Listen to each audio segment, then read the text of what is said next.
Δύο-δύο τα άσπρα χέρια που μ' αγγίζουν, τις ιστορίες που με βασανίζουν, το σοβαρό το ύφος και τ' άλλο ενός μωρού.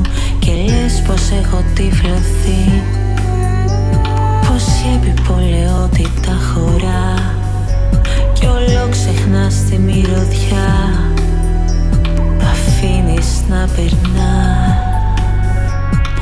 Θέλω να δω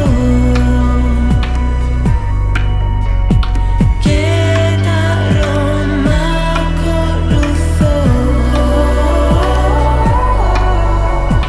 μες στα σκοτάδια να έρχω, τυφλώνομαι, σημαίνει πρώτα βλέπω.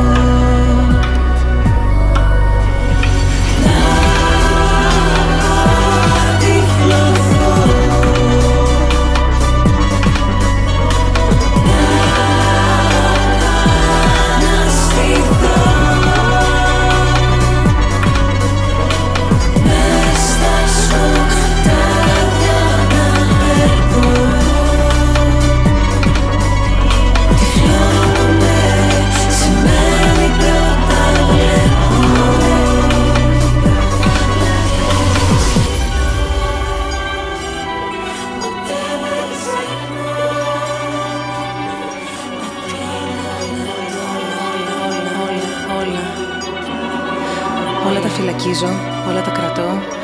Το πρώτο φιλί που δεν συνέβη, το τελευταίο που με σημαδεύει.